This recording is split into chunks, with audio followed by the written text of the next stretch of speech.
Hello, everybody. I am Mrs. Shivani Punalik, Assistant Professor of English from Government EVPG College, Korba. Today, I am here to discuss Unit 4 of Paper 2 Drama for the students of MA English second semester. We will be discussing T.S. Eliot's famous play Murder in the Cathedral.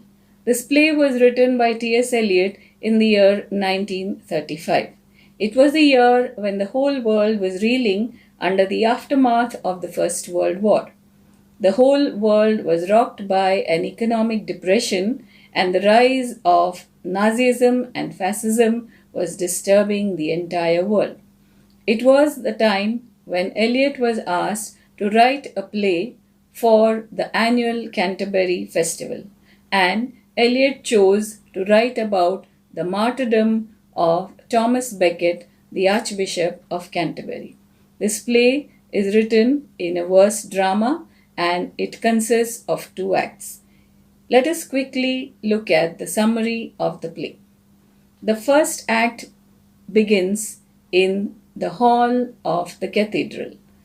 The main characters of the play are the Archbishop of Canterbury, the chorus, which comprises of a few poor women of Canterbury, the three priests, the four tempters, and the four knights. So, in the first act, which was on the 2nd of December 1170, opens with the chorus, the poor women who are lamenting the return of Thomas Becket from a 7-year-old exile where he had been sent to France when he got into a political and a religious conflict with King Henry II of England. They were very worried for the safety of the Archbishop and they had premonition of some impending doom. However, the three priests who were very loyal to Becket were very angry with the chorus and they were very happy to have the Archbishop in their midst.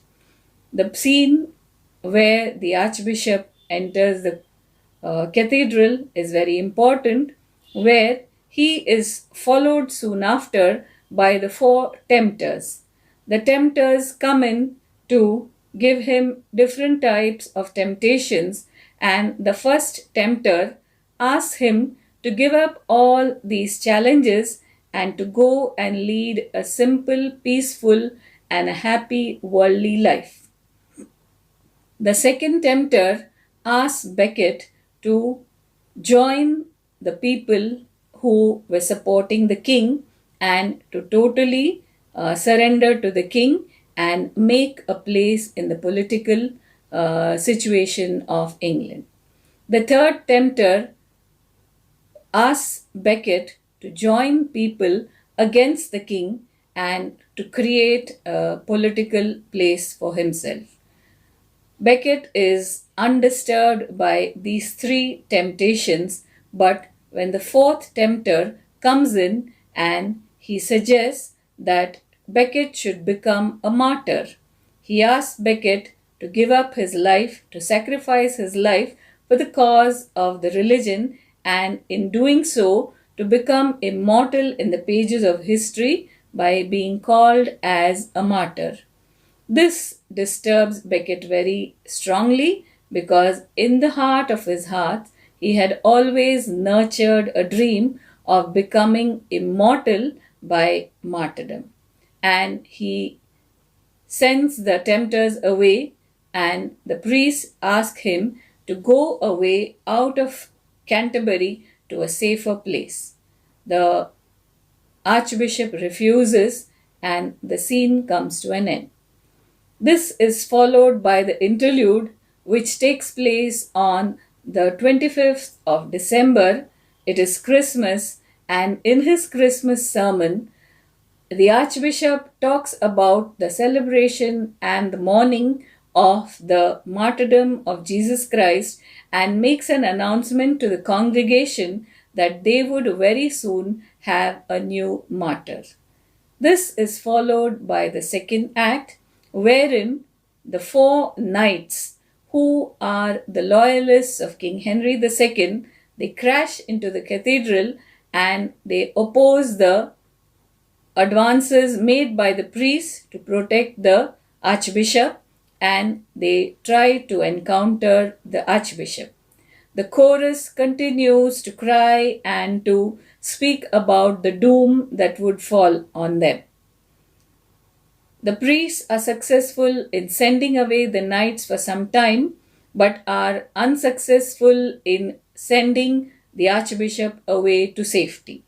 The knights come back in a totally drunken state and they attack the archbishop and they assassinate him, they murder him, and he dies. The priests are shocked, and after this gruesome act of murder, the four knights directly address the audience and they give the justification of their deed. They say how Archbishop of Canterbury was a traitor. He was not loyal to the king, he was not loyal to the country, and he was deserving the fate that he had got, and so they could never be called as murderers.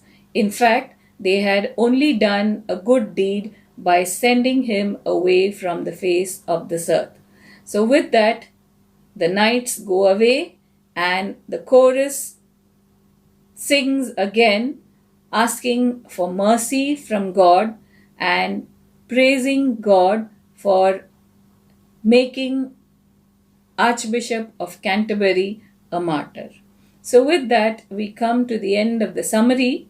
We will talk about the different aspects of the play in the next section. Thank you.